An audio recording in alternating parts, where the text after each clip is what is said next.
Universitas Muhammadiyah Surakarta, Dr. Felix Wardiono, SHMH. Yang terhormat Wakil Dekan 1, Ibu Warda Yusuf, SHMKM PhD.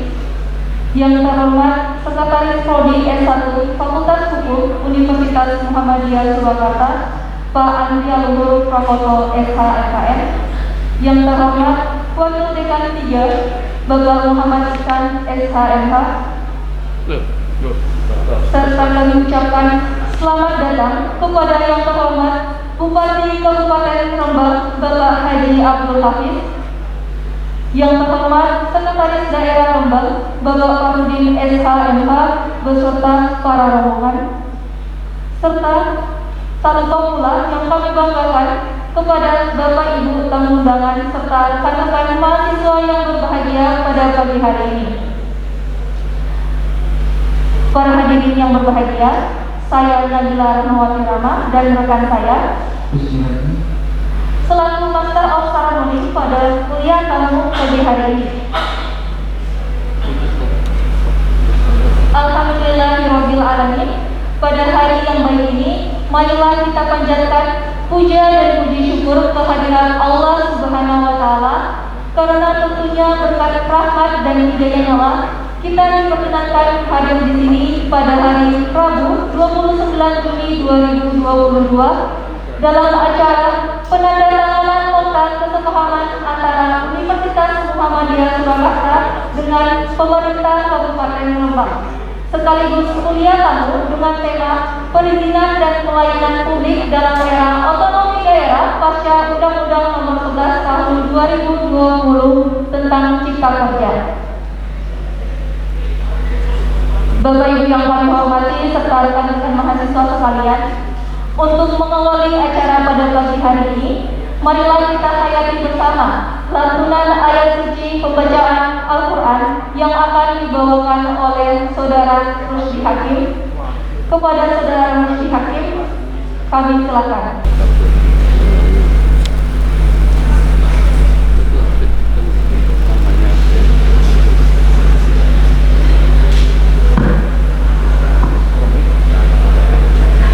Assalamualaikum warahmatullahi wabarakatuh.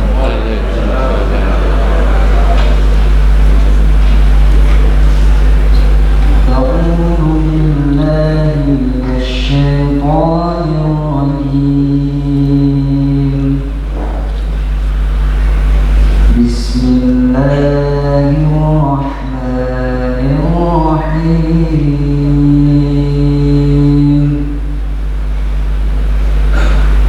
إنما النجوى من الشيطان ليحزن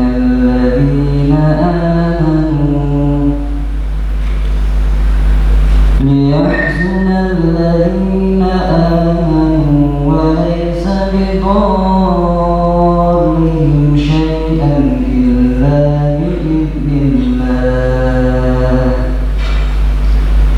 وعلى الله فليتوكل المؤمنون.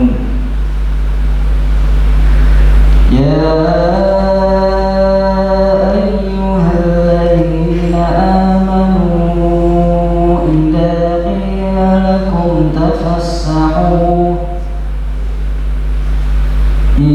قيل لكم تفسحوا في المجالس فافسحوا يفسح الله لكم وإذا قيل انشزوا فانشزوا يرفع الله الذين آمنوا منكم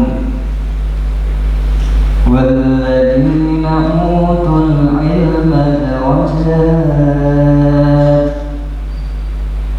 والله بما تعملون خبير. صدق الله العظيم.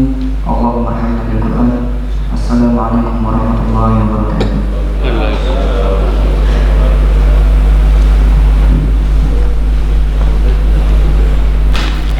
Terima kasih kami ucapkan kepada Saudara Rusdi Hakim yang telah melantunkan pembacaan ayat suci Al-Quran.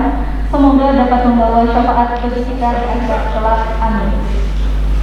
Para hadirin yang berbahagia, memasuki acara selanjutnya, marilah bersama-sama menyanyikan lagu kebangsaan Indonesia Raya, kemudian dilanjutkan oleh lagu Sang Surya.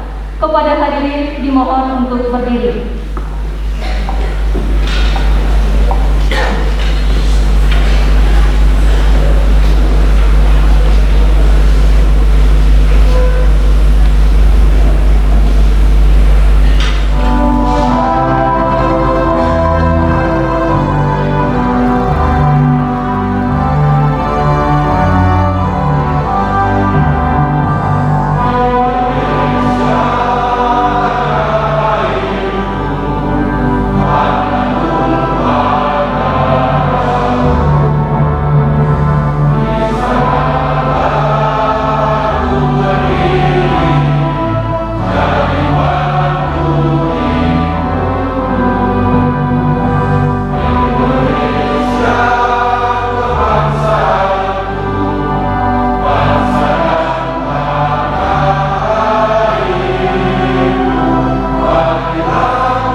yang berbahagia serta rekan-rekan mahasiswa, marilah memasuki acara selanjutnya.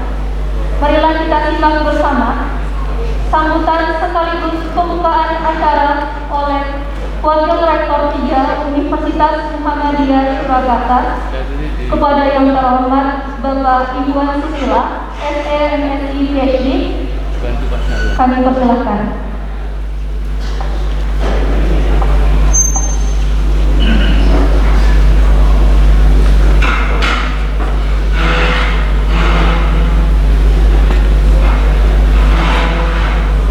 Bismillahirrahmanirrahim. Assalamualaikum warahmatullahi wabarakatuh. Ya, bersama-sama kita hormati Bapak Bupati Kabupaten Rembang, Bapak Haji Abdul Hafiz SPDI, dan narasumber pada kuliah tamu pagi hari ini, Bapak Fakhruddin SHMH, Kepala Daerah Rembang, dan Profesor Dr. Hadad SHMH, Guru Besar Fakultas Hukum Universitas Muhammadiyah Surakarta. Kita bersyukur bersama-sama tentu pada pagi hari ini sudah ditandatangani nota kesepahaman Memorandum of Understanding antara Universitas Muhammadiyah Surakarta dengan pemerintah Kabupaten Rembang yang tadi sudah dilaksanakan dibagi oleh Pak Rektor dan Bapak Bupati. Tentu kita bersyukur ini menambah jumlah kerjasama yang dilakukan oleh Universitas Muhammadiyah Surakarta sebagai universitas yang terakreditasi unggul secara nasional dan universitas dengan ranking 3 besar dunia atas Islam di dunia. Ini tentu menjadi kebanggaan kita bersama. Kerjasama yang dilakukan mudah-mudahan akan menghasilkan berbagai aktivitas kegiatan kita sebagai bagian dari pengembangan Fakultas Hukum. Sudah ada pusat studi perizinan yang diketuai oleh Profesor Harun SHMH yang nanti akan memberikan kuliah pada pagi hari ini juga. Tentu kami berharap pada Pak Bupati nanti mungkin akan ada kajian-kajian tentang perizinan, terutama di Rembang karena kita memiliki pusat studi perizinan, dan kita di Fakultas Hukum memiliki prodi S1, S2, dan S3. S3 covernya Bapak Profesor Dr. Absori, Dr. Sudarrawo, Ibu Wardah Yuspin, PhD, Associate Professor di prodi S1, dan Profesor Aidil Fitri Syahda di program studi S2. Ini tentu menambah kompetensi di Fakultas Hukum baik dari S1, S2, dan S3. Mudah-mudahan nanti banyak staf yang dipercayakan untuk bisa sekolah di UMS. Mudah-mudahan kita akan berikan yang terbaik untuk mahasiswa-mahasiswa baik di S1, S2 maupun di S3. Dan tentu saja sekali lagi dalam kesempatan ini kami di pimpinan Universitas Muhammadiyah Surakarta mengucapkan selamat datang dan terima kasih yang sebesar-besarnya pada terutama kepada Bapak Bupati dan seluruh jajarannya, dan terutama kepada adik-adikku sekalian mahasiswa hukum yang nanti kita akan mendengarkan kuliah tamu yang luar biasa dari praktisi bagaimana mengembangkan perizinan dan tentu saja berhubungan dengan cipta kerja. Sekali lagi kami ucapkan terima kasih, selamat mengikuti kuliah umum, dan kami mohon bisa disimak dengan sebaik-baiknya agar nanti ilmu yang didapatkan pada pagi hari ini yang mungkin tidak didapatkan di panggung kuliah karena kita mendapatkan langsung dari Sekda maupun dari Bapak Bupati, mudah-mudahan bermanfaat bagi kita. Dengan mohon ridho Allah Subhanahu wa taala, kita buka acara kuliah umum dengan tema perizinan dan pelayanan publik dalam era otonomi daerah pasca Undang-Undang Nomor 11 Tahun 2020 tentang cipta kerja dengan bacaan basmalah. Bismillahirrahmanirrahim. Assalamualaikum warahmatullahi wabarakatuh. Waalaikumsalam warahmatullahi wabarakatuh.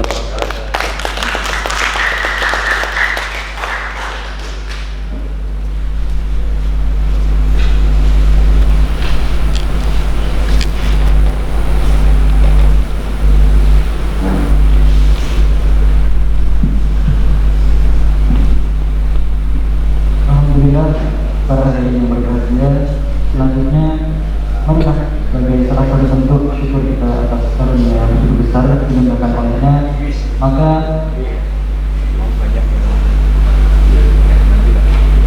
marilah kita tutup rangkaian pembicaraan kita ini dengan berdoa bersama yang akan dipimpin oleh Bapak Muhammad Junaidi. Saya berbagi kepada Bapak Junaidi kami bersilakan.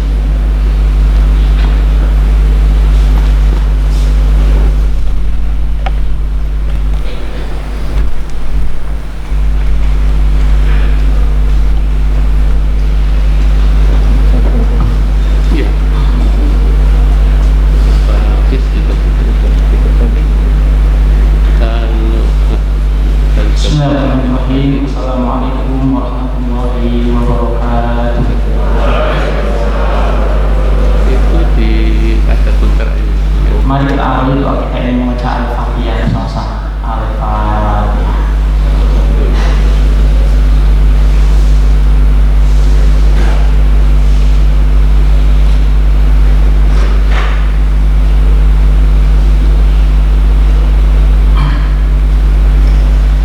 Bismillahirrahmanirrahim. Hamdan na'imin, hamdan syakirin, hamdan yuafi ni'mahu wa yukafi mazidah. Walakal hamdu walakal syukru kama yanbaghi li jalali wajhikal karim wa 'azimi sultanik. Allahumma shalli ala habibina wa qudwatina wa qurratu a'yunina Muhammad sallallahu alaihi wasallam wa ala alihi wa sahbihi wa man sara ala nahji ila yaumiddin. Allahumma inna nas'aluka imanan kamilan wa yaqinan shadiqan wa rizqan wasi'an wa qalban khashi'an wa lisanan dzakiran. Allahumma ighfir lana dhunubana wa li ikhwana alladhina sabaquna bil iman wa la taj'al fi qulubina ghillan lil ladzina amanu rabbana innaka ra'ufur rahim. Allahumma inna nas'aluka salamatan fid din wa afiyatan fil jasad wa ziyadatan fil ilmi wa barakatan fil rizqi.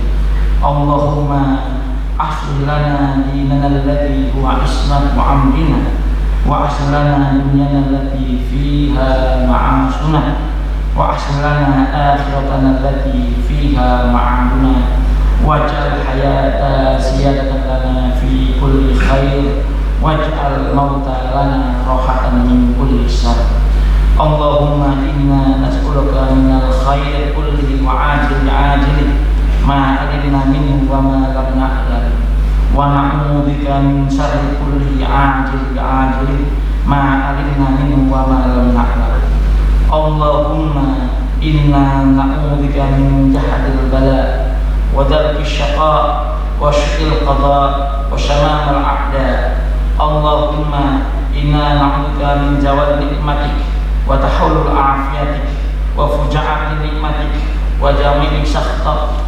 Allahumma al haqqa haqqa wa rzuqna ittiba'ah wa arnal batila batila wa rzuqna istinabah. Allahumma inna na'udzubika min ilmin la yanfa wa min qalbin la yakhsha wa min nafsin la tashba wa min du'ain la yasma'. Allahumma ja'al hadha balada Indonesia baladan mutma'innan ya'ti rizquha min kulli makan. Rabbana 'alaika tawakkalna wa ilaika anabna wa ilaikal masir. Allahumma subhanaka Allahumma bihamdika asyhadu an la ilaha illa anta astaghfiruka wa atubu ilaik. Allahumma ij'al jam'ana hadza jam'an marhuma wa tafarraqana ba'da hadza tafarraqan ma'suma. Allahumma zayyina bi ilmi wa jamilna bit taqwa. Allahumma zayyina bi ilmi wa jamilna bit taqwa. Allahumma zayyina bi ilmi wa jamilna bit taqwa. Rabbana atina fid dunya hasanah wa fil akhirati hasanah wa qina adzabannar wa qina adzabannar wa qina adzabannar. Walhamdulillahi rabbil alamin. Wassalamualaikum warahmatullahi wabarakatuh.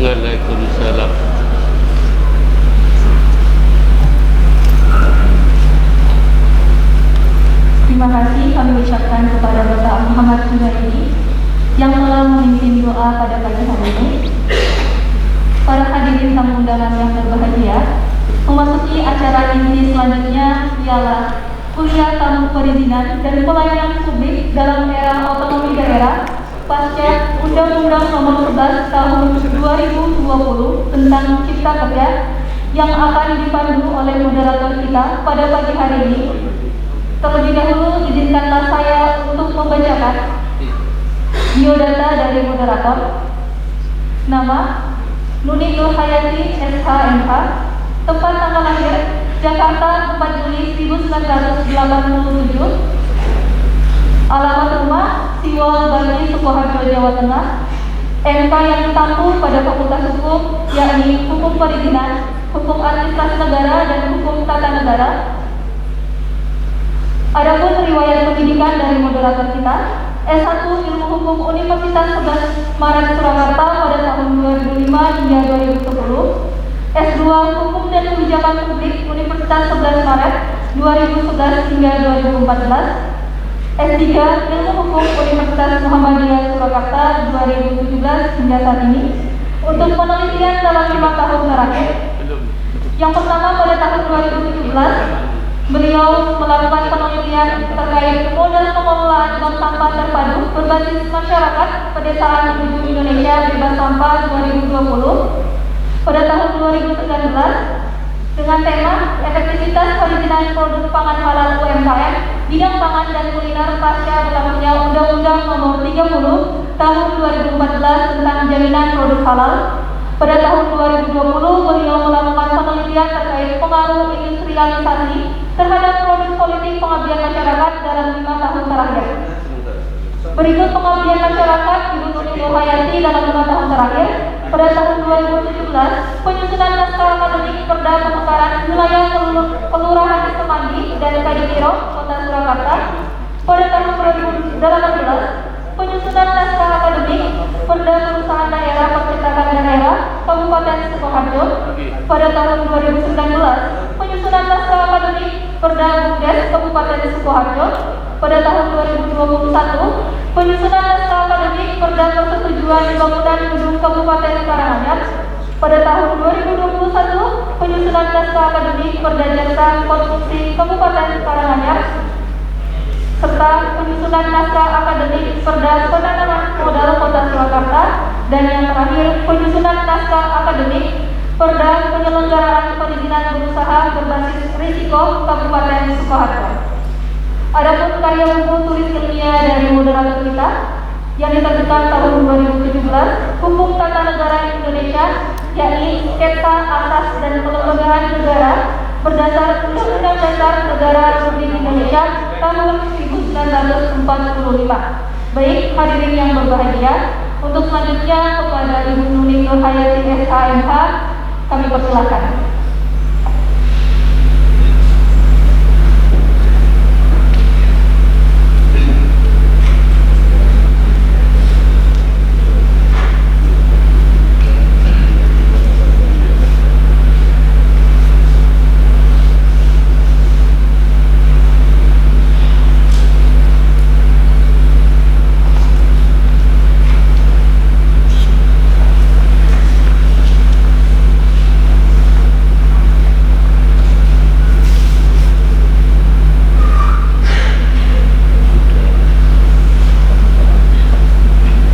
Terima kasih kepada MC.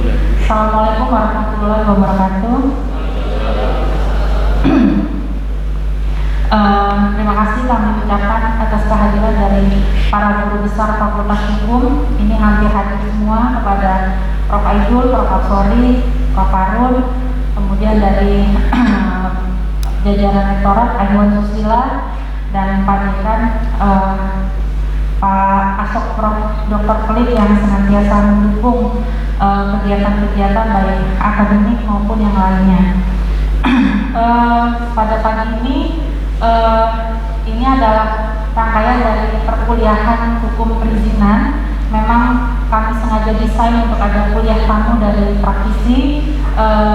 Kami mengambil tema ini karena ini masuk di bab terakhir sebelum UAS gitu, dan kami datangkan langsung praktisi dari pemerintah daerah Kabupaten Rembang. Harapannya nanti mahasiswa aktif dan bisa mendapatkan insight baik dari teori maupun dari praktis secara langsung. Untuk memulai kuliah tamu kita kali ini, nanti akan kita awali keynote speaker dari Bapak Bupati Rembang, Bapak Abdul Hafiz. Kemudian nanti ada narasumber juga, yaitu Pak Sekda Rembang, Pak Fahrudin, dan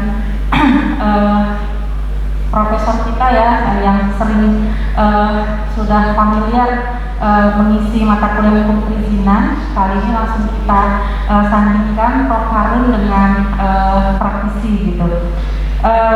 Untuk kurikulum vitae dari Bapak Bupati Rembang, beliau Bapak Haji Abdul Hafiz, Sarjana Pendidikan Islam, tempat tanggal lahir Rembang 18 Juni 1963, pendidikan di IPP Sarang Rembang, kemudian di Sekolah Tinggi Agama Islam Al Muhammad Cepu. Alamatnya di Pamotan RT 1 RW 13 Rembang. Ini Bapak Bupati putra putrinya cukup banyak ya Pak. Istri beliau Ibu Hasiroh, dan kemudian putra putri beliau ada 5, ada Mbak Walidatul Nur, kemudian M. Ali Wafa, M. Lutfi Afifi, M. Faiz Afif, dan yang terakhir Mbak Laila Nahidil Fauzia. Kemudian jabatan beliau ini sudah banyak melintang di Rembang, dari anggota DPRD dari 1999 sampai 2004, kemudian 2004 sampai 2009 Bapak Abdul Hafiz menjadi wakil ketua, kemudian lanjut lagi 2009 sampai 2014 sebagai ketua komisi C, kemudian wakil Bupati Rembang 2010 sampai 2015, menjadi PLT Bupati di tahun 2015, kemudian menjadi Bupati Rembang dari 2016 sampai nanti ini periode kedua, insya Allah sampai 2026 ya Pak. Untuk waktu dan tempat kami persilakan kepada Bapak Bupati untuk menjadi keynote speaker dalam kuliah tamu kali ini. Dipersilakan Bapak.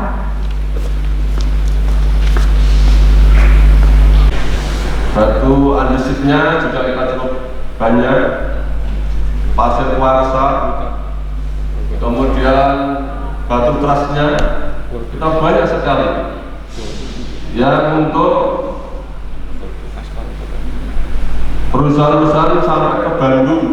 Jadi mulai dari Surabaya sampai Bandung itu kebutuhan ini banyak ekspor dari Kabupaten Rembang. Jadi yang pasir kuarsa, semen, mulai dari Indo semen, semen di mana itu ya ambilnya dari Rembang. Jadi ini Pak Rembang. Kalau kita 63 kilo, kita cukup panjang. Kapal kita ini mulai dari 10 Agustus sampai 150 Agustus ada hampir 4.000. Hampir 4.000. Jadi ini peran secara umum, dan ini bisa untuk mensejahterakan masyarakat, memajukan kabupaten manakala ada pengelolaan yang benar. Pengelolaan benar yang benar itu adalah pengelolaan yang memenuhi unsur-unsur akidah hukum. Maka di sini tepatnya kami akan menyampaikan secara umum pasca terbitnya Undang-Undang Nomor 11 Tahun 2020 tentang Cipta Kerja. Jadi Undang-Undang Cipta Kerja ini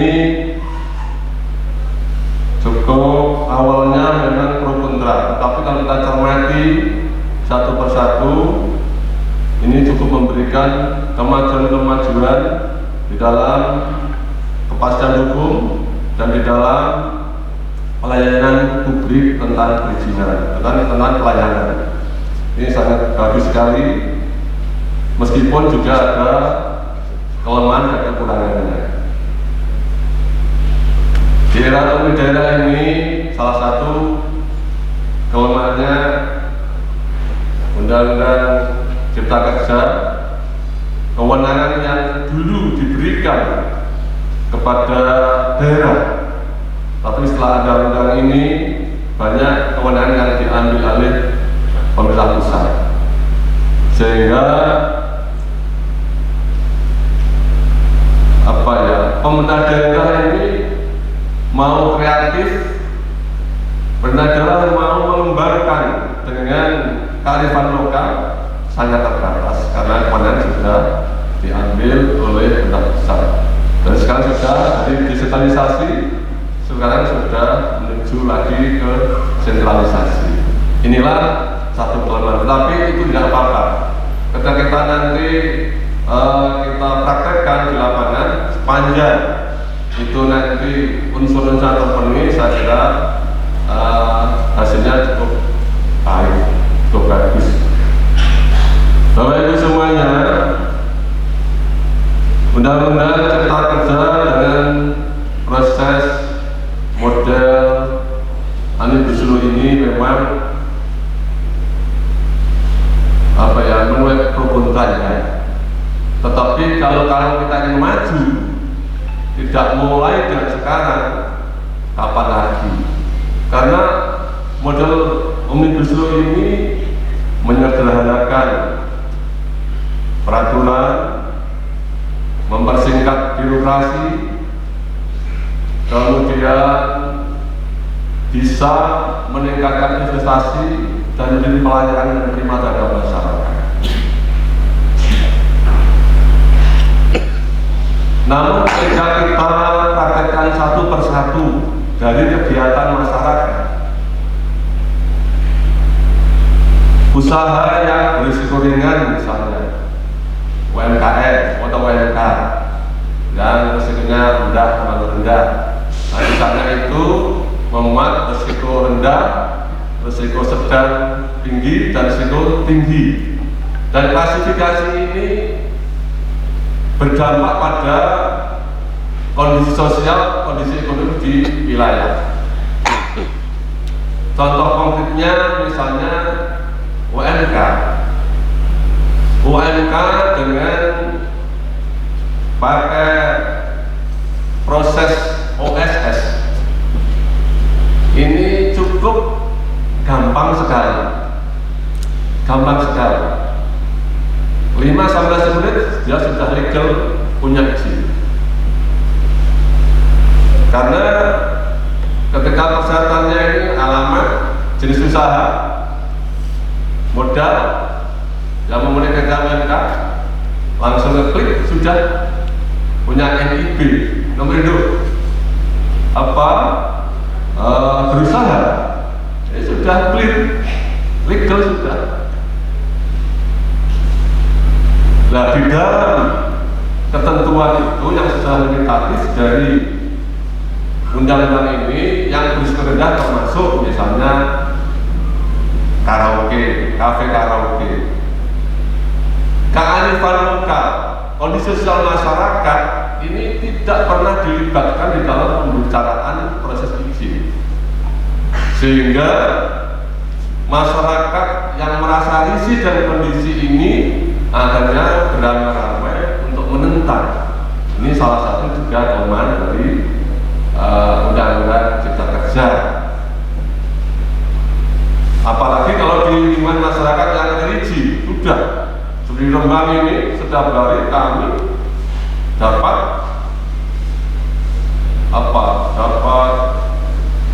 serangan, ekstrimnya serangan dari masyarakat. Gimana Pak Bupati ini Rembang menjadikan tempat sampah? Kafe harus banyaknya, mudahnya perizinannya. Padahal kami tidak pernah terlibat di dalam proses izin. Kami tidak tahu berapa yang diberi izin. Karena apa? Karena dari undang-undang Cipta Kerja ini cukup dari USS NIB keluar sudah legal. Sehingga gerakan masyarakat ini juga cukup membayar pada kondisi sosial ekonomi masyarakat. Karena masyarakat kalau demo terus berarti pasti mengurangi penghasilan. Nah, begitu kira-kira. Jadi ada kondisi sosial ekonomi yang terganggu dengan adanya undang-undang cipta kerja ini. Toko modern kalau di Solo mungkin nggak terasa, tetapi kalau di daerah lain di Jombang ini sangat terasa. Toko modern ini cukup dengan IB seperti tadi yang saya sampaikan. Tidak perlu ada jarak dengan pasar tradisional. Padahal di daerah itu benturannya cukup tinggi antara pasar tradisional dengan toko modern. Maka kami sebelum ada undang cipta kerja ini mengatur bahwa kerja saya mengatur tempat toko modern minimal 1,5 kilo dari pasar tradisional. Tapi setelah ada undang kerja itu sudah gugur semua, sehingga sangat mudahnya toko modern ini berada di wilayah tanpa terkendali. Ini juga bagian yang mengganggu terhadap kondisi sosial ekonomi di wilayah. Banyak sekali yang berisiko sedang tinggi dan tinggi. Ini juga ada kelemahan-kelemahannya dari undang-undang cipta kerja ini. Karena apa? Karena proses izin lingkungan hidup yang dulu ada izin prinsip, ada izin lokasi, sekarang sudah ada. Langsung ditebas dengan undang-undang cipta kerja dengan izin lingkungan yang itu secara administratif saja cukup dianalisa melalui administrasi. Ini juga menuai permasalahan di daerah. Ini saya sampaikan. Tata ruang yang mestinya tata ruang itu memang sudah ada tata ruang secara nasional, sebenarnya sudah ada. Tetapi detail tata ruang ini kan kewenangan daerah, sehingga mestinya usaha-usaha baik yang kecil maupun yang besar itu didasarkan pada tata ruang yang sudah kita kerjakan detailnya ini. Namun sekali lagi di dalam undang-undang cipta kerja tidak perlu. Begitu dari tata ruang nasional sudah menyatakan sesuai, sudah jalan. Nah, inilah salah satu permasalahan yang perlu kita diskusikan. Karena apa? Karena ketika ini tidak selesai di daerah, juga akan mengganggu terhadap kelangsungan berusaha. Sekarang cukup dengan PBG, PBG terus SLR. Jadi PBG ini sebagai senjata bagi permohonan ada satu versi pemohon. Saya sudah punya PBG, sudah.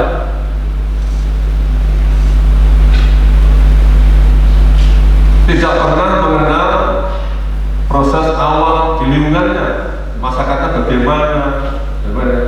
Baru 1 minggu yang lalu kita di permasalahan dengan LSM karena ada tower ini berdiri yang dianggap tidak memenuhi proses yang sesuai dengan kaidah-kaidah hukum. Padahal dari sisi aturan sudah beda. Kalau dulu INB, sekarang sudah cukup PBG. Kalau INB izin prinsip, sekarang sudah tidak ada itu dengan ada undang-undang cipta kerja. Jadi ini perlu diskusi lebih lanjut sehingga undang-undang cipta kerja ini nanti lambat laun bisa sesuai dengan yang kita harapkan semua. Memang undang-undang ini sangat ramah dengan investasi dan percepatan pertumbuhan ekonomi. Dengan ramahnya ini tentu akan muncul, sehingga kesejahteraan pun masyarakat juga akan terjalin. Inilah semangat pemerintah. Kenapa Undang-Undang Cipta Kerja tetap harus disempurnakan? Karena memang ini bisa mempercepat terhadap pertumbuhan ekonomi dan kesejahteraan masyarakat, karena akan mengatur tentang tenaga kerja.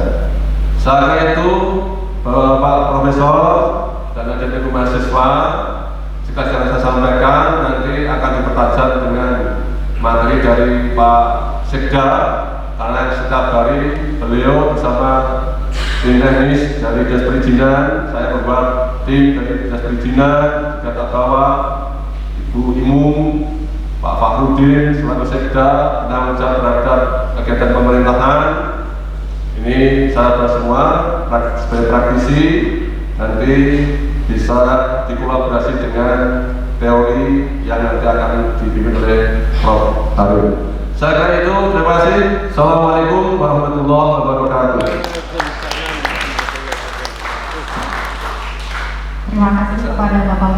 Di sini boleh Pak, mungkin nanti mahasiswa ada mau bertanya langsung. Selanjutnya langsung nanti akan diisi dari narasumber Pak Sekda, Pak Fakhrudin SHMH. Beliau S1 dan S2 di Fakultas Hukum Universitas Muhammadiyah Surakarta, dan saat ini beliau juga sedang mengambil S3 di program Doktor Ilmu Hukum Universitas Muhammadiyah Surakarta. Kemudian beberapa jabatan dari Pak Fakhrudin, diantaranya pernah menjadi Kepala Inspektorat di Kabupaten Rembang, kemudian saat ini menjabat sebagai Sekretaris Daerah Kabupaten Rembang. Selanjutnya guru kita Prof. Dr. Harun, beliau tinggal di Klaten, kemudian S1 di UII, S2 di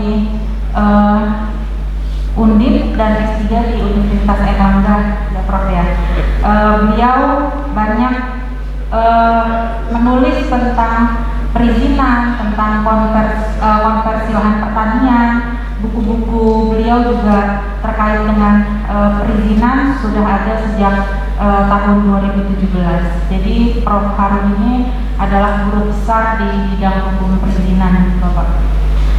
Untuk tempat dan waktu kami persilahkan kepada Bapak Fakhrudin dan Prof. Harun untuk ada tugas lain ke depan menyampaikan sekitar tentang, ya monggo Bapak.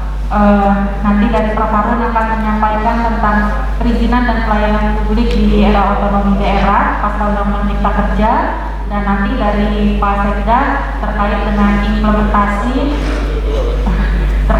implementasi dan praktek yang terjadi di pemerintahan daerah Kabupaten Rembang.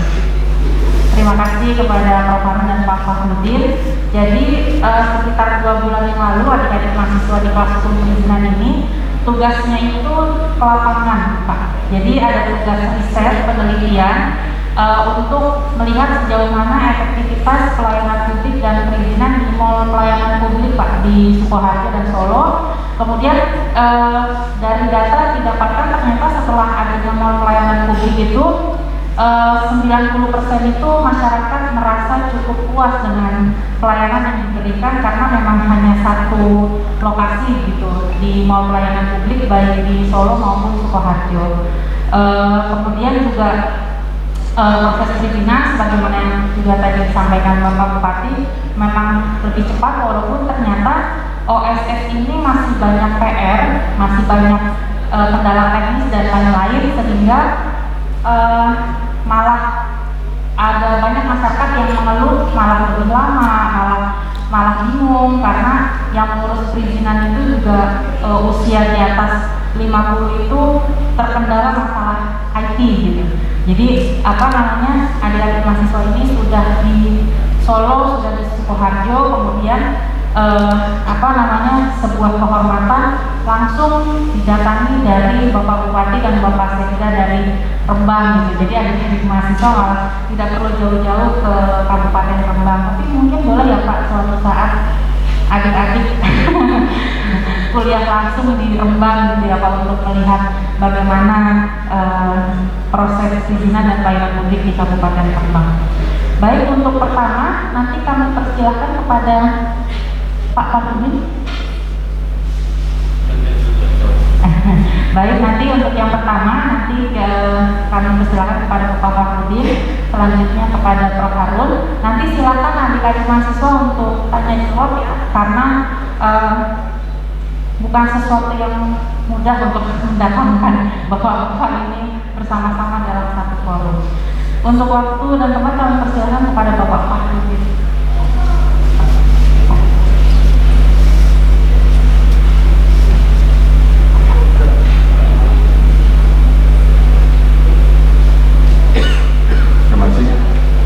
Bismillahirrahmanirrahim. Assalamualaikum warahmatullahi wabarakatuh. Yang saya hormati Bapak Bupati, yang saya hormati Prof. Harun sebagai guru saya, yang saya hormati Prof. Absori, yang saya hormati Pak Dr. yang saya hormati Prof. Aidil, yang saya hormati Pak Dr. Ihsan, yang saya hormati Bu Yuni sebagai teman belum selesai dan yang saya banggakan teman-teman mahasiswa Fakultas Hukum Universitas Muhammadiyah Surakarta, dan juga teman-teman saya, ada Bu Kepala Dinas Perizinan Pak Kabal Humas, kemudian beserta jajarannya, Bu Kabal juga beserta Bu Kepala Dinas juga beserta jajarannya. Pertama-tama kami panjatkan puji syukur kehadirat Allah bahwa pada siang hari ini kita bisa bernostalgia. Saya lama di sini, kalau nggak salah sampai 7 tahun baru selesai. Mungkin lebih lama lagi. Mas Bunyamin kelihatannya baru selesai kemarin. Mas Bunyamin Saiman itu dulu adik kelas saya, kemudian sama nakalnya Bro. Jadi sama-sama nakal, jadi kuliahnya agak cukup lama. Tapi teman-teman mahasiswa sekarang, adik-adik kita semua ini mungkin sudah nggak ada seperti masa-masa dulu. Jadi semua mencari ilmu dengan istiqomah, nggak sembarangan, intinya seperti itu.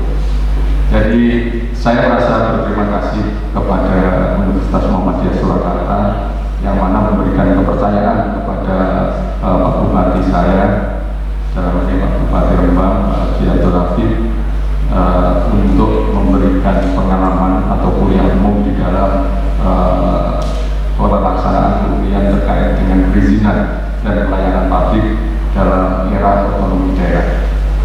Jadi ini sangat berharga sekali bagi kami. Nanti kami juga akan menerima masukan terkait dengan bagaimana sebenarnya pelaksanaan perizinan di daerah.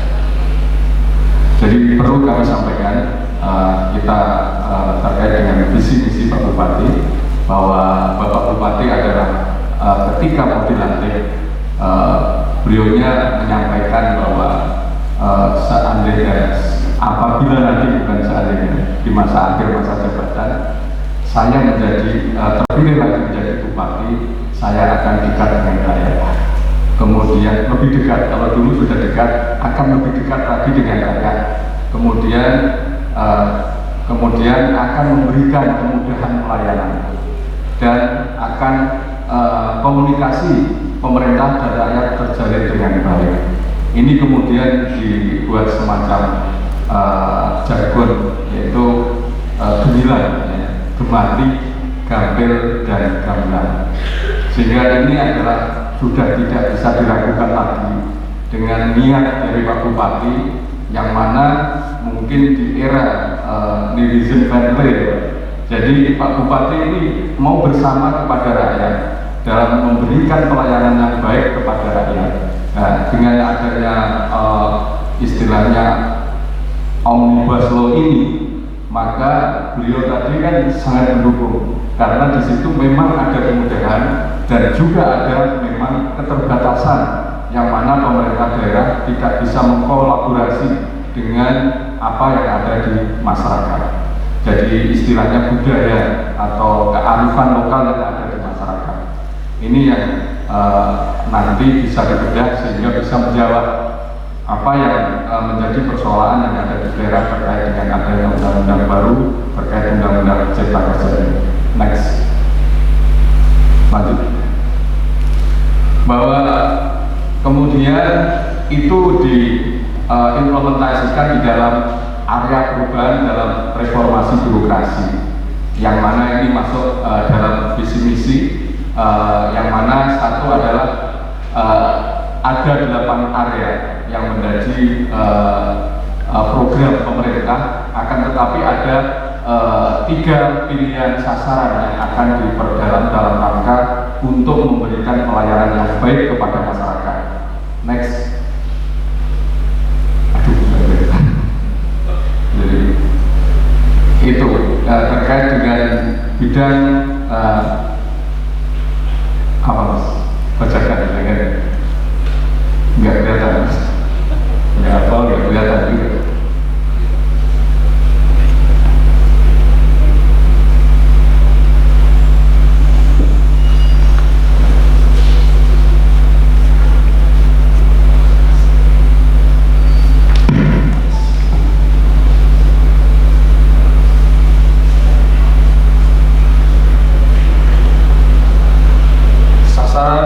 Reformasi birokrasi terkait birokrasi yang bersih dan akuntabel. Ini indikator yang menjadi tolak ukurnya nanti adalah indeks persepsi anti korupsi. Harapan yang ada di masyarakat adalah harapan targetnya adalah di angka 60. Kemudian indeks kapabilitas APIP itu di angka 3. Kemudian indeks kapabilitas APIP SPIP, indeks kapabilitas SPIP di angka 3. Jadi APIP ini adalah aparat pengawas internal pemerintah. Itu kalau sudah kapabilitas kapabilitas sudah mencapai nilai angka 3, maka dianggap sudah bisa melakukan pengawasan sebagaimana yang diharapkan, yaitu untuk indeks persepsi ekonomi persepsi korupsi ini semakin rendah. Intinya seperti itu. Kemudian birokrasi yang kapabel, indeks kelembagaan di angka 39, indeks profesional ASN 64,5. Ini semua adalah merupakan indikator ukuran bahwa nanti kita akan berhasil di dalam menjalankan sebagaimana memberikan pelayanan kepada masyarakat yang baik. Kemudian pelayanan publik yang prima. Ini indeks pelayanannya adalah 3,5. Ini semua adalah merupakan upaya-upaya yang dilakukan dari penjabaran dari visi misi Bupati Rembang Gemilang di tahun 2026. Next.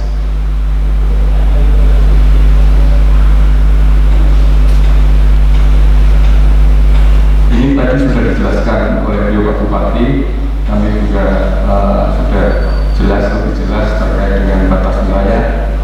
Kemudian next, pembagian urusan pemerintahan untuk undang-undang nomor 23 tahun 2014 tentang pemerintahan daerah.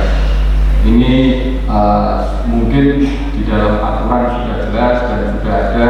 Kalau teman-teman mahasiswa sudah bisa membaca ya, terkait dengan urusan pemerintahan ini secara teoritis mungkin juga sudah diajarkan, yaitu ada absolut, konkuren dalam arti pembagian kewenangan antara provinsi dan pemerintah kabupaten. Jadi kalau absolut itu kewenangan pemerintah pusat terkait dengan pertahanan, terkait dengan keamanan, agama, justisi, politik, urusan luar negeri dan moneter dan fiskal. Kemudian urusan pemerintahan umum seperti Pancasila, Undang-Undang Dasar 45, Bhinneka Tunggal Ika, NKRI, Kesatuan Bangsa, ini semua menjadi kewenangan pemerintah pusat. Adapun pada kami adalah urusan wajib dasar ada 6 urusan dan non pelayanan dasar ada 17 urusan. Inilah yang menjadi timbulnya suatu munculnya suatu kewenangan atau atribusi yang mana membuat kepala daerah mempunyai kewenangan untuk mengurus rumah tangganya sendiri terkait dengan 6 urusan wajib dan 17 urusan pilihan. Nah, urusan wajib seperti pendidikan, kesehatan, pekerjaan umum dan penataan ruang, perumahan rakyat dan kawasan permukiman, ketentraman, ketertiban umum dan perlindungan masyarakat sosial.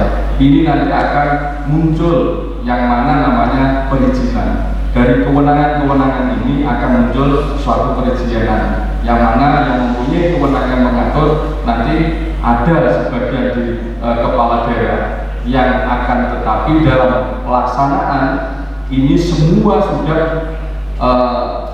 kewenangan atribusi kemudian sudah didelegasikan kepada kepala dinas perizinan. Nah, ini yang munculnya kewenangan atau sumber kewenangan dari sini yang diperoleh dari dinas perizinan, dari beliau Pak Bupati yang secara undang-undang mempunyai kewenangan kemudian didelegasikan kepada kepala dinas. Kemudian seperti urusan wajib non pelayanan, kemudian ada juga urusan pilihan. Jadi urusan pengukuran itu dibagi menjadi 3, yaitu wajib pelayanan dasar dan wajib pelayanan non pelayanan dasar dan urusan pilihan. Kalau di Kabupaten Rembang itu urusan pilihan itu adalah terkait dengan masalah kelautan, kemudian pariwisata, pertanian, kemudian perdagangan, perindustrian dan transmigrasi. Untuk kehutanan dan energi dan sumber daya mineral semua ditarik ke provinsi, sehingga semua perizinan yang akan mengeluarkan adalah provinsi. Kemudian dari pihak pemerintah daerah sudah tidak mempunyai kewenangan apa-apa dalam berkaitan perizinan ini. Next, memudahkan investasi masuk ke daerah dalam hal ini untuk menciptakan lapangan kerja yang ada di masyarakat. Mungkin kalau Pak Bupati tadi tidak menyinggung terkait dengan investasi. Dari Rembang itu dulu mungkin banyak yang namanya ekonominya adalah ekonomi keringatan. Jadi orang bekerja dari laut, orang bekerja dari pertanian dengan mengeluarkan keringat itu baru bisa memperoleh hasil. Tapi sekarang Kabupaten Rembang sudah mencoba dengan upaya ekonomi istilahnya kerumunan. Jadi ekonomi kerumunan di mana ketika ada banyak orang kerumunan di situ ada rezeki. Kalau di sini kan sudah tahu. Jadi kalau di sini sudah ekonominya adalah ekonomi kerumunan, di mana masyarakat begitu banyak mahasiswa yang datang, berarti pertumbuhan ekonomi di sekitar sini sudah lumayan bagus kan begitu. Ketika ada pandemi dulu, kelihatannya di Solo ini menjadi sepi sekali, tidak ada orang yang berkeliaran. Tapi ketika masyarakat istilahnya sudah datang di Solo, di sekitar kampus, ini sudah perekonomian menggeliat lagi. Ini namanya, kalau saya mengatakan adalah ekonomi kerumunan. Jadi ketika sudah ada kerumunan di situ, lah ini Rembang mulai menggali potensi itu. Dalam arti pariwisata kita tingkatkan. Jadi kita genjot di dalam pelaksanaan RPJM 2026 bahwa pariwisata di Kabupaten Rembang nanti akan menggiat. Harapannya seperti itu. Sehingga nanti bisa seperti di Solo, masyarakatnya tidak keringatan tapi sudah mempunyai hasil. Tapi kalau pabrik sepatu dengan ribuan pekerja ini agak keringatan sedikit Pak Bupati. Kalau enggak begitu karena di tempat yang teduh dari perusahaan itu ribuan yang dibutuhkan di pabrik sepatu dan garmen yang ada. Kemudian pelaksanaan undang-undang Cipta Kerja ini sudah lebih tahu jenengan daripada kita. Di situ ada 4 perpres dan ada 47 PP yang mana harus kita laksanakan. namun secara bertahap belum semuanya bisa kita laksanakan. Kemudian next selanjutnya. Jadi potret penyelenggaraan perizinan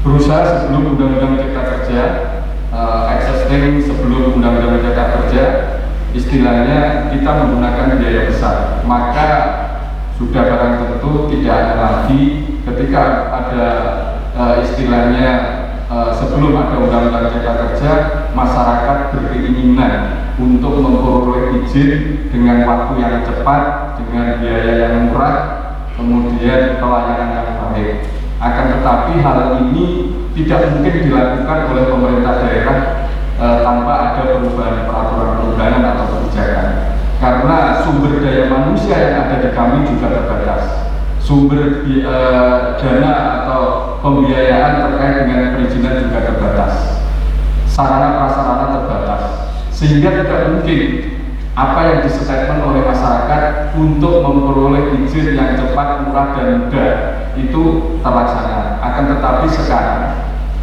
itu bisa terlaksana, pemerintah juga menjadi kewalahan terkait di dalam melaksanakan pengawasannya, karena pemerintah daerah hanya bisa mengawasi. Jadi perizinan itu sebagai alat kontrol, yang katanya Prof. Baron dulu mengatakan perizinan sebagai alat kontrol, sekarang kontrolnya di belakang. Yang akan melakukan adalah pemerintah daerah, kontrolnya di belakang. Begitu banyak perizinan yang masuk, maka kita dihadapkan pada pengawasan atau kontrol yang ada izin-izin yang sudah masuk itu. Nah, ini juga menjadi persoalan baru bagi pemerintah daerah terkait dengan pengawasan. Nah, apa yang disampaikan oleh beliau Pak Bupati tadi terkait dengan masalah bahwa di situ munculnya banyak usaha-usaha karaoke itu di Kabupaten Rembang, yang mana diisi oleh banyak dari luar kota Kabupaten Rembang. Kemudian dengan mudahnya perizinan, dengan mudahnya untuk membuat suatu usaha, maka membuat suatu kebingungan oleh pemerintah daerah dengan sikap penolakan dari masyarakat. Ini yang nanti akan harus ada semacam inovasi, bagaimana apakah itu nanti kita akan membuat semacam pajak progresif, dalam arti pajaknya ditinggikan sehingga mereka tidak mampu berusaha dan akan mencari usaha yang lain.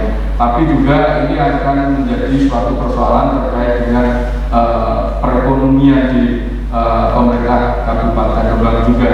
Kalau kita berbicara terkait dengan kita berupaya untuk bisa merubah perekonomian kerumunan, kalau karaoke ini memang kerumunan, jadi kerumunan sekali kalau itu, cuma dampaknya cukup luar biasa terkait dengan masalah mungkin salah satu dampak angka perceraian yang tinggi Pak Bupati yang menjadi keluhan Pak Bupati ini, mungkin banyaknya karaoke-karaoke yang menjamur di pemerintah Kabupaten Rembang, bukan hanya karena pabrik sepatu.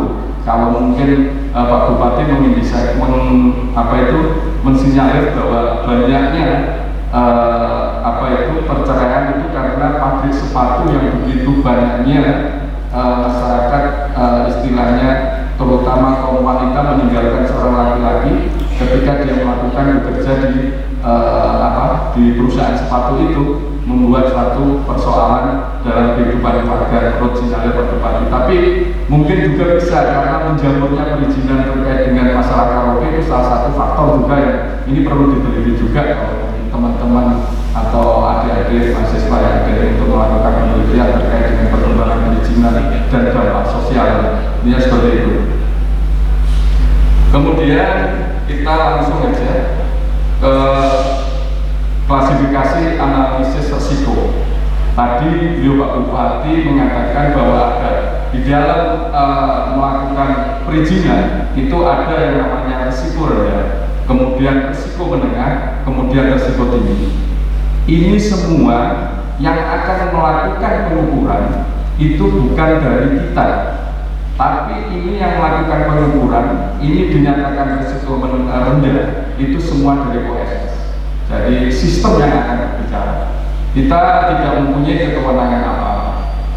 Kemudian dari sinilah yang membuat suatu mudahnya perizinan itu keluar.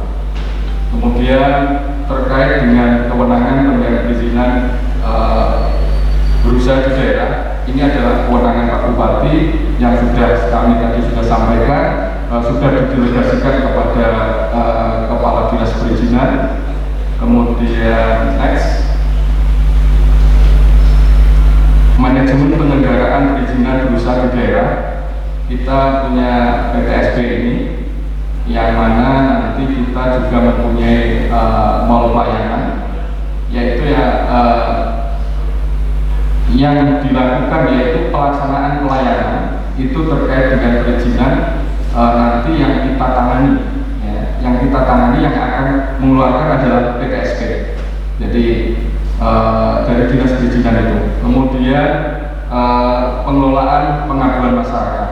Jadi nanti ketika kita ada pemberian penilaian perizinan, maka sudah barang tentu pengelolaan pengaduannya harus ada. Ini salah satu penilaian terkait dengan pelayanan dasar, pelayanan terkait dengan pelayanan masyarakat. Kemudian pengelolaan informasi, kemudian pelayanan konsultasi, kemudian penyuluhan kepada masyarakat, pendampingan hukum. Nah, ini yang menjadi persoalan kebetulan karena keterbatasan dari kami sarjana hukum di pendampingan hukum kami di PTSP belum ada kelihatannya, sehingga ini menjadi problem juga.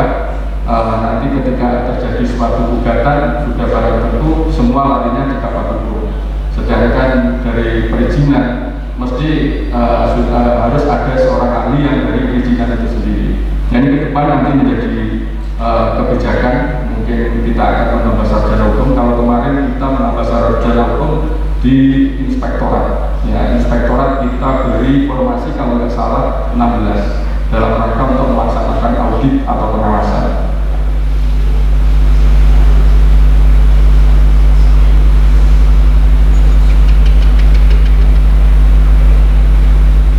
Ini terkait makna otonomi daerah, saya yakinnya ini teori yang mana Bapak Ibu sekalian dari dosen sudah hafal dan dari teman-teman atau adik-adik mahasiswa juga sangat hafal. Kemudian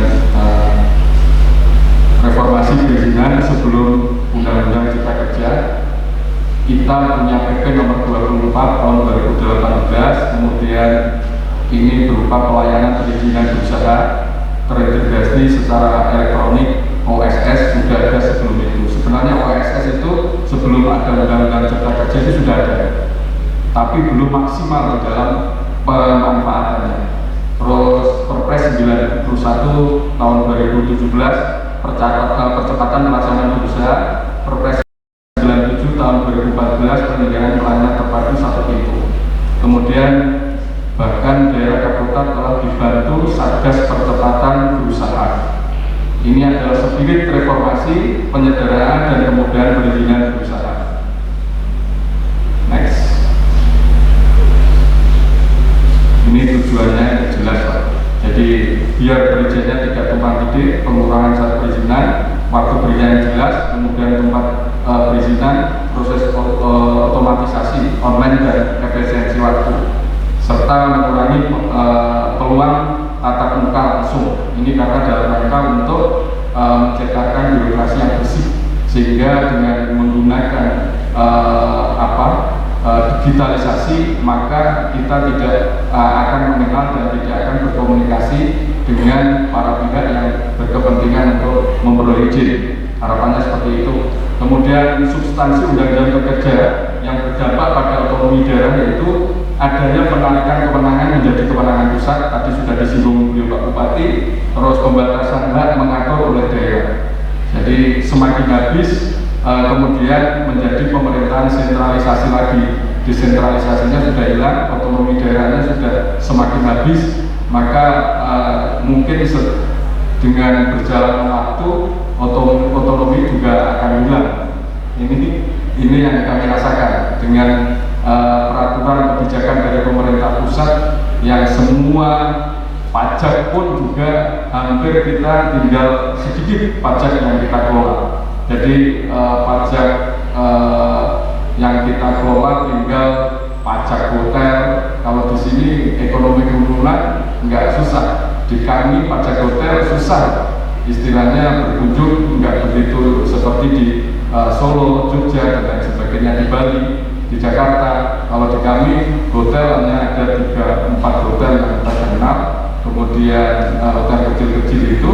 Jadi itu kan untuk pendapatan kita memang akan bersusah payah.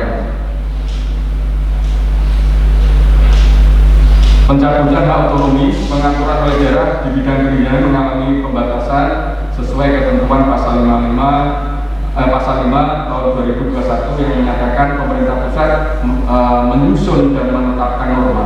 Jadi mulai norma aturan itu sudah disusun oleh pemerintah pusat, kemudian prosedur dan kriteria termasuk itu semua juga sudah diatur oleh pemerintah pusat. Kemudian ini pernyataan yang perlu dijawab, kegelisahan dari teman-teman di pemerintah daerah. Mungkin nanti bisa didiskusikan lebih panjang oleh akademisi, terutama di Fakultas Hukum, yaitu apakah otonomi daerah menjadi sebab lambatnya perizinan sehingga harus dilakukan dengan sentralisasi. Kemudian kedua, apakah sentralisasi akan mempercepat perizinan berusaha? Ini menurut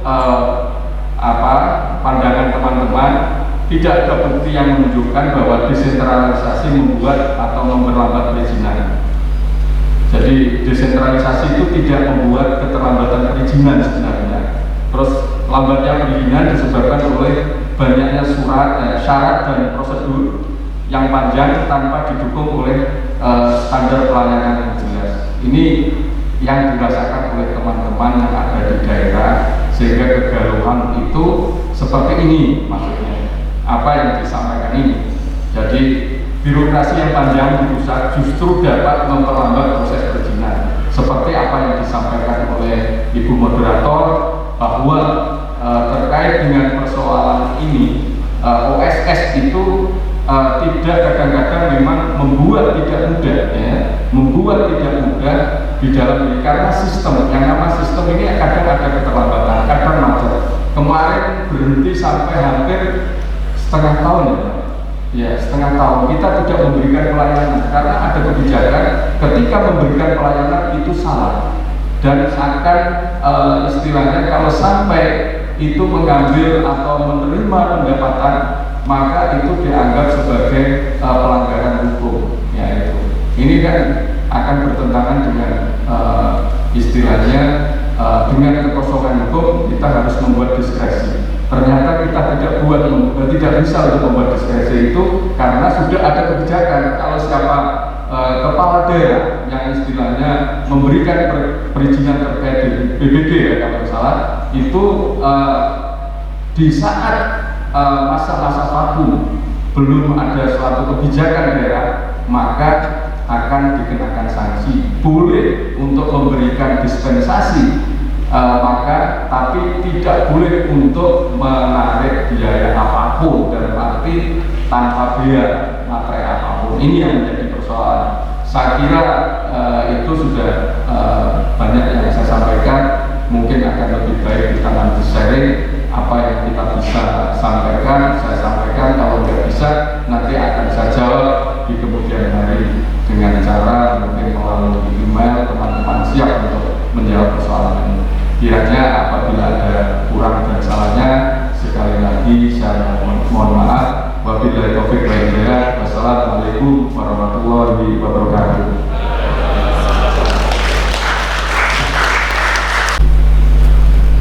Bismillah.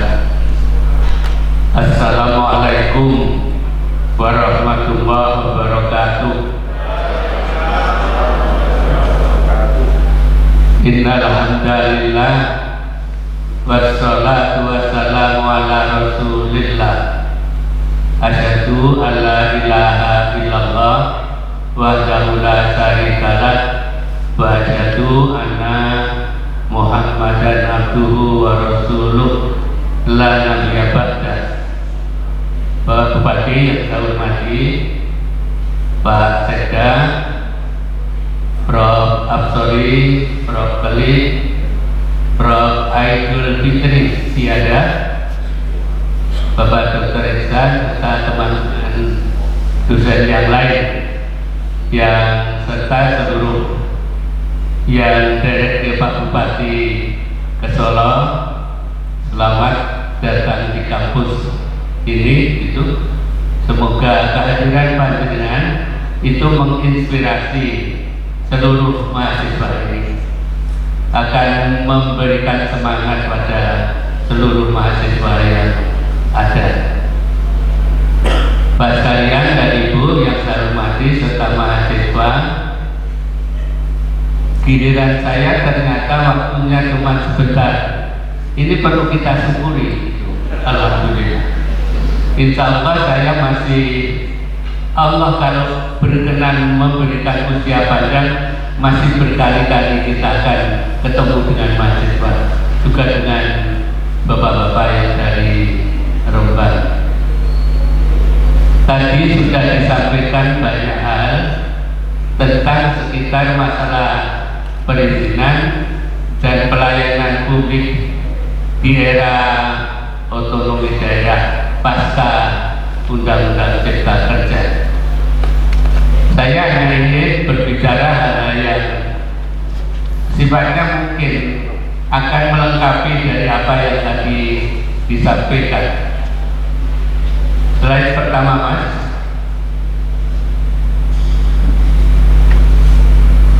Ya.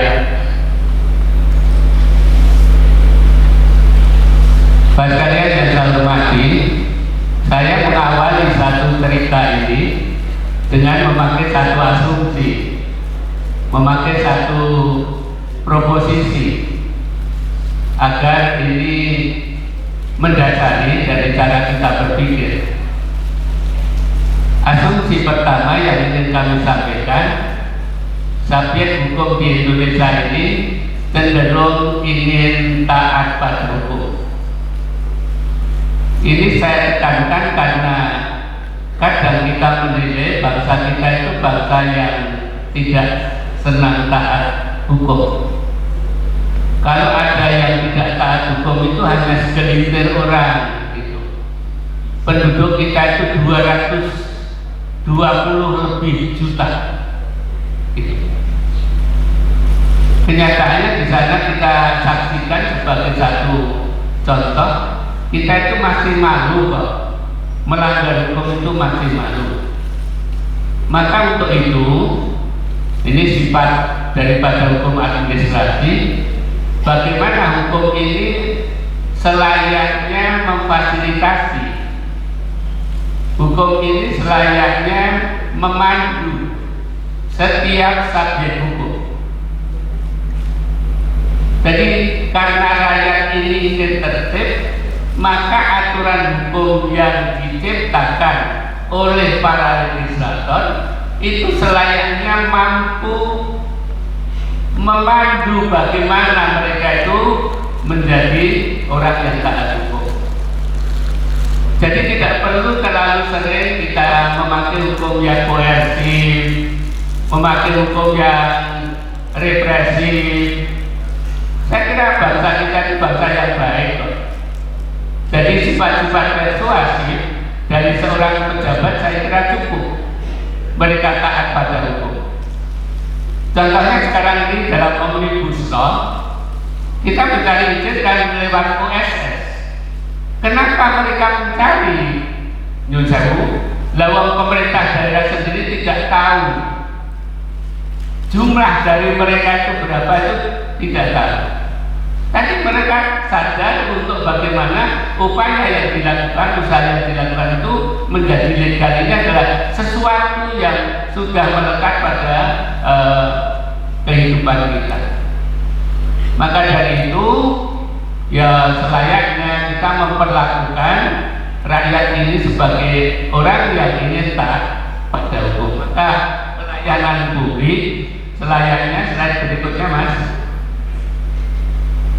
harus mampu memadukan itu, karena lembaga pelayanan sepihak merupakan lembaga hukum, lembaga yuridis yang sifatnya adalah pasti agak kaku, disiplin, serba mengikat.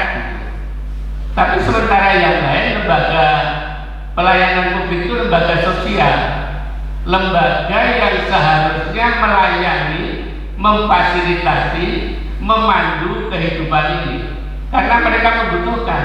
Lah, seorang petugas pelayanan publik harus mampu memadukan itu. Jadi orientasi untuk memberikan izin atau tidak jangan hanya berorientasi pada hukum, tapi selayaknya bagaimana hukum memandu mereka untuk berusaha secara legal. Ini saya kira tugas utama.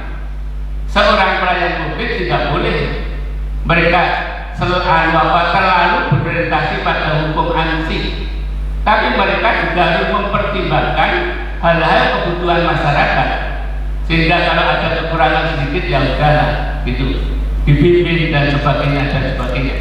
Ini yang pelayanan publik.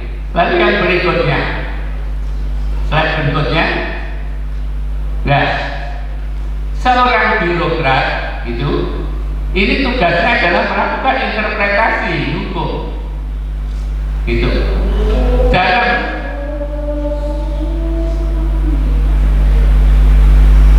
alan sekolah praktikal saya itu, ya.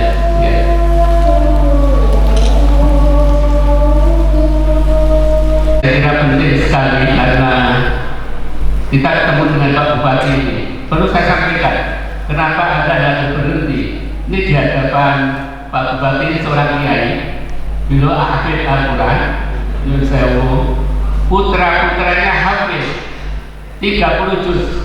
Maka tadi diceritakan mereka dapat masuk fakultas kedokteran karena hafid Al-Quran. Ini perlu kita contoh keberhasilan beliau. Semoga menjadi kurota ayun Bapak. Ya. Kembali saya teruskan tentang peran birokrat itu harus mampu melakukan penafsiran. Apa yang ditafsirkan? Yang pertama adalah aturan perundangan.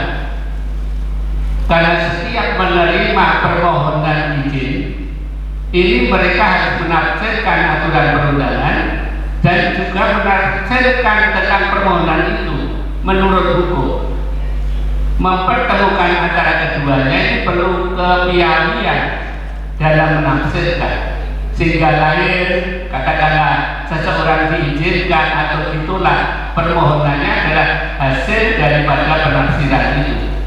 Dan untuk itu saya kira untuk mampu ke sana saya kira perlu itu para staf mungkin studi lanjut di UMS. Pak Dekan mohon maaf, nanti saya dapat komisi ya.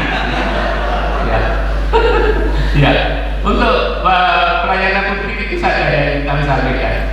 Jadi yang pertama adalah tadi sudah kita sampaikan bahwa seorang birokrat ini harus mampu menafsirkan itu.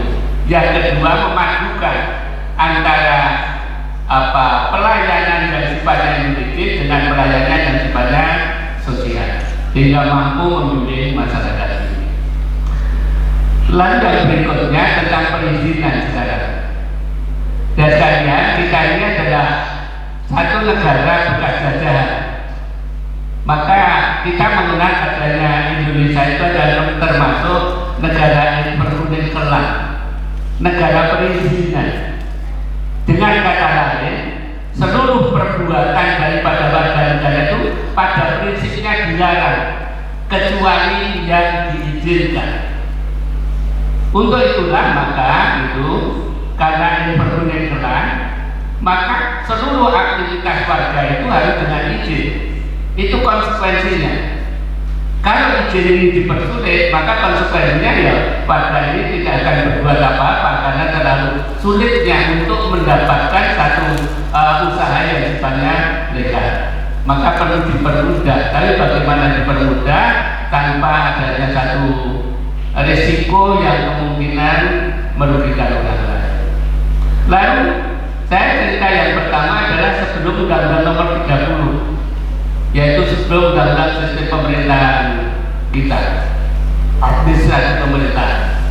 Kita dikuasai oleh apa yang disebut dengan pola pikir yang Bryce-Ernest, yaitu pola pikir di mana negara memiliki kewenangan mutlak, memiliki kemerdekaan, kebebasan untuk turut serta dalam kegiatan sosial, politik, ekonomi dengan tujuan kesejahteraan. Maka pemerintah sebelum Undang-Undang Nomor 30 itu lebih leluasa. Kalau dibandingkan itu enak bupati pada waktu itu, Bapak. Ya. Karena hukum tidak begitu mengatur. Yang penting mereka mampu membuktikan bahwa apa yang dilakukan menghasilkan kesejahteraan, walaupun belum ada aturan perundangan. Inilah risiko dari Bryce-Ernest, sehingga otoritas daripada penguasa saat itu adalah sangat tinggi. Sehingga di sana ada satu produk hukum itu bisa hanya sesuai dengan aturan perundangan atau bisa sesuai dengan asas umum pemerintahan yang baik. Kalau tidak sesuai dengan aturan perundangan, ya cukup dengan asas umum pemerintahan yang baik. Jadi bebaskan leluasa untuk menggunakan otoritasnya. Lalu yang berikutnya, pada era setelah itu, Mas, slide-nya, ya, setelah Undang-Undang Nomor 30 itu berlaku prinsip yang namanya citizen friendly. Seluruh produk hukum itu harus mengacu pada kebutuhan masyarakat. Maka di sana negara memiliki kewenangan bersyarat. Mereka boleh melakukan sesuatu apabila satu, sesuai dengan aturan perundangan, dan kalau kemarin atau sekarang tidak. Jadi di samping mereka sesuai dengan aturan perundangan, juga harus sesuai dengan asas umum pemerintahan yang baik. Kalau produk hukum walaupun sesuai aturan perundangan tapi bertentangan asas umum pemerintahan yang baik, rawan untuk digugat di peradilan. Jadi ini yang sekarang ini, jadi menjadi berat. Mereka harus hati-hati. Jadi kewenangannya itu boleh dilakukan, tapi dengan syarat ini. Kalau mereka sampai menyimpang dari itu, maka rawan untuk digugat di peradilan. Yang berikutnya, ya, Undang-Undang Cipta Kerja. Yang paling menonjol adalah adanya perubahan yang semula berbasis izin, gitu. Jadi usaha itu berbasis izin. Belum ada usaha, tapi kalau mereka memiliki syarat izin maka memperoleh izin. Sedangkan yang sekarang ini adalah berbasis risiko, risk-based approach. Pendekatannya adalah pendekatan risiko. Moga di berikutnya, ya. Maka mekanismenya di tahapannya ada klasifikasi baku lapangan usaha. Ini sudah diklasifikasi, perusahaan jenis di Indonesia itu sudah diklasifikasi. Lalu mereka juga sudah membagi dengan pendekatan risiko itu. Nyun sewu, kalau Bapak tadi menjelaskan ada 3 kategori, itu saya membagi 4. Ya. Yang pertama adalah risiko rendah, lalu risiko menengah rendah, risiko menengah tinggi, risiko tinggi. Lalu ini konsekuensinya, izin itu sederhana saja. Dilanjutkan, Mas. Kalau mereka itu risiko rendah, cukup mereka memiliki nomor induk berusaha, yang itu bisa diperoleh tadi disampaikan dengan OSSI, tukang izin usaha.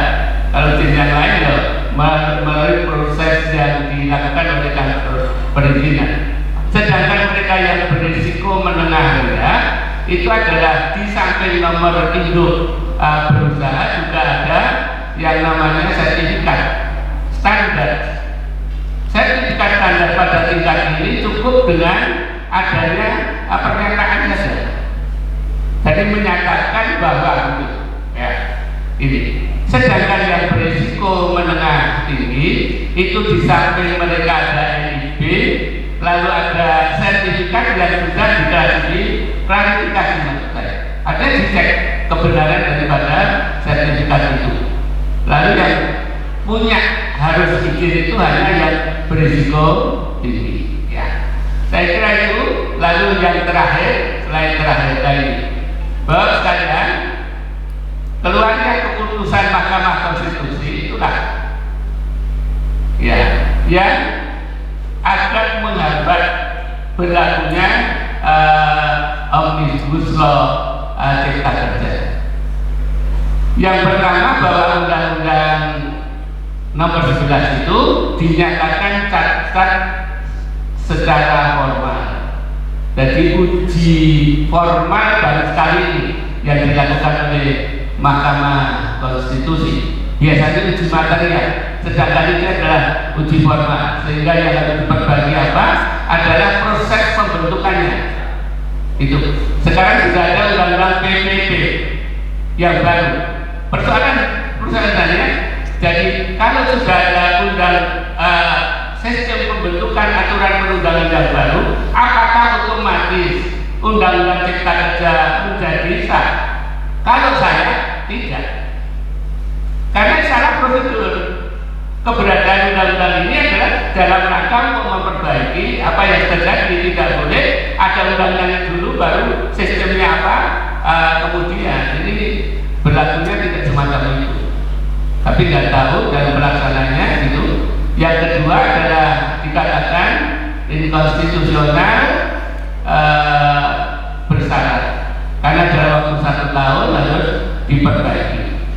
Itulah kira-kira yang kami sampaikan. Jadi apabila dalam waktu 1 tahun tidak diperbaiki, maka otomatis Undang-Undang Cipta Kerja akan menjadi tidak berlaku lagi. Kalau dalam waktu 2 tahun ini tidak diperbaiki, maka konsekuensinya seluruh PP, undang-undang ada 50 undang-undang yang direvisi, 1 yang dicabut itu akan hidup lagi karena tidak diperbaikinya Undang-Undang Cipta Kerja. Saya kira itu saja, waktunya sangat mendesak ya, dan kami konturkan. Mohon maaf, terima kasih pada Pak Bupati, Pak Sekda. Ini pesannya dari Prof. Astori, segera tidak ke sini untuk ujian. Iya, semoga bisa segera ujian Pak Bupati. Terima kasih kepada Bapak Bupati, Pak Sekda, dan Prof. Harun, serta para guru besar yang sudah berkenan hadir, dan Bapak Ibu dosen, serta adik-adik mahasiswa yang masih bertahan ini, Prof. Masih bertahan. Semoga yang bertahan ini yang masa depannya bisa lebih baik gitu ya. Amin. Ya, tepuk tangan untuk yang bertahan. Ya, karena tadi ada yang berpagi ada mata kuliah lain dan mau presentasi gitu.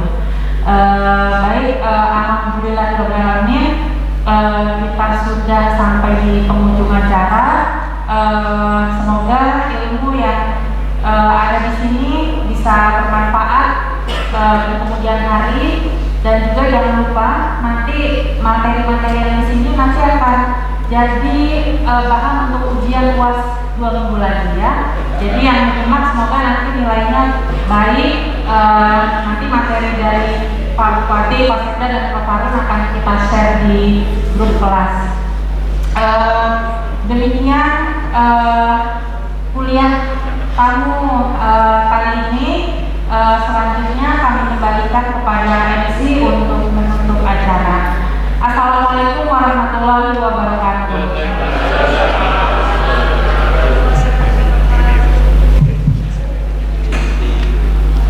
Memasuki acara yang terakhir ialah penutupan. Sebelum kita tutup bersama, saya selaku Master of Ceremony pada pertemuan kuliah umum hukum perizinan kali ini mohon maaf yang sebesar-besarnya apabila ada tutur kata yang kurang berkenan di hati Bapak Ibu dan rekan-rekan mahasiswa sekalian. Sekian, mari kita tutup bersama acara kuliah umum kali ini dengan bacaan hamdalah dan doa kafaratul majelis bersama Alhamdulillah.